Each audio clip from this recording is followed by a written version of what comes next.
আসসালামাইকুম। আজকে আমরা ৭ অধ্যায় পৃষ্ঠা ৯৫ সব প্রশ্নের উত্তর করে আমরা বলবো। সো দেখেন, প্রথমে আমরা শূন্যস্থানে যাই। সমুদ্র হলো পানির প্রাকৃতিক উৎস। যে পানিতে লবণ থাকে তাকে লবণাক্ত পানি বলে। উৎসের ভিত্তিতে পানিকে ২ ভাগে ভাগ করা যায়। হাত বা মুখ ধোয়ার পর পানির কল বন্ধ করে পানির অপচয় রোধ করতে পারি। এবার আমরা ২ নম্বর যাব। যে ডান পাশে শব্দের সাথে বাম পাশে শব্দ মিল করো।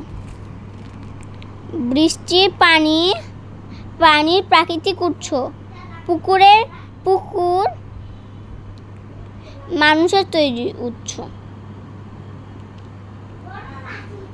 অনিরাপদ পানি লাল রং করা নলকূপের পানি। লবণাক্ত পানি সাগরের পানি।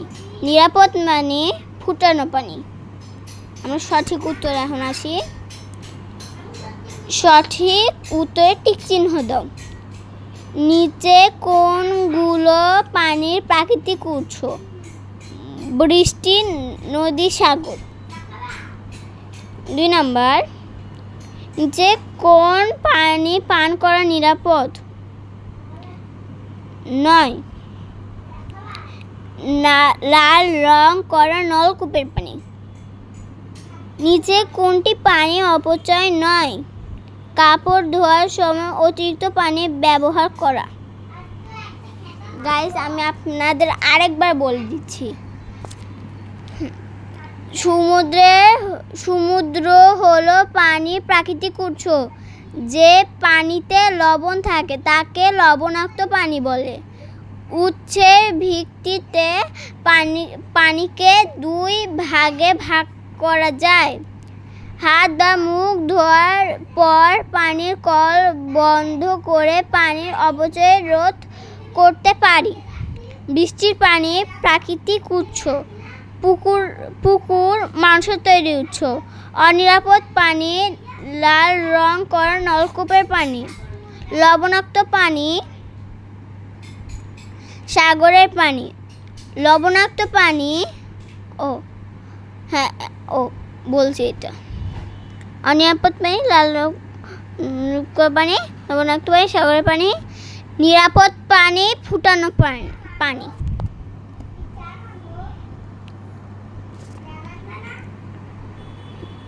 নিচে কোনটি প্রাকৃতিক উৎস? বৃষ্টি, নদী, সাগর। বোতলে প্রক্রিয়াজাত করা পানি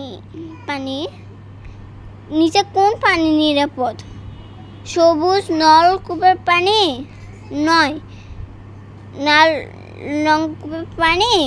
এইটা না। তাপ দিয়ে ফুটানো পানি।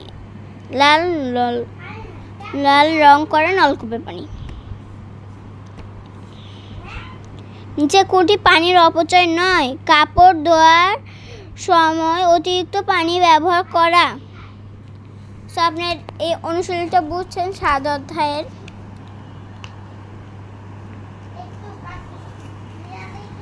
আপনাদের মানচিত্র এই যে এটা পরে দেখবেন। হ্যাঁ, আমি রিডিং পড়তে ভালোবাসি, একটু রিডিংটা দিই।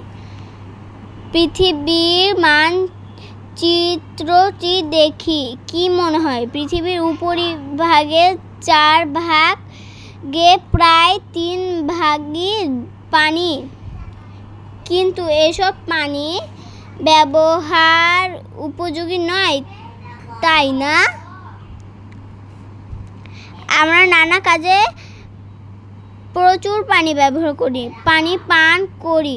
বেঁচে থাকার জন্য সকল প্রাণী ও উদ্ভিদের পানির প্রয়োজন। পানি মানুষের জন্য অত্যন্ত গুরুত্বপূর্ণ। পানির প্রধান উৎসগুলো হলো পুকুর, নদী, নালা, খাল, বিল, বৃষ্টি। এখানে যে কোনো দিলেই হলো। আমি কয়টা দিলাম? পুকুর, নদী, নালা, খাল, বিল। এটা একটু বানাতে কঠিন আছে। সমুদ্র ইত্যাদি। এছাড়া পানির কল এবং নলকূপ থেকে আমরা পানি পাই। এই পৃষ্ঠার রিডিং করে দিলাম। আর হইল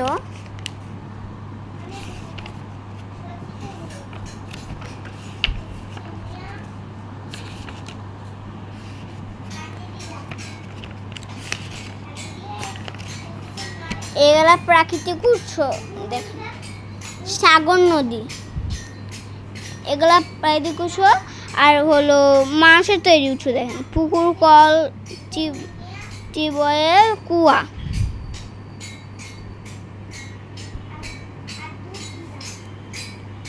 গেলাই, ঠিক আছে। সো আজকের মতো এই ভিডিওটা যদি ভালো লাগে লাইক করবেন, সাবস্ক্রাইব করবেন। আল্লাহ হাফেজ।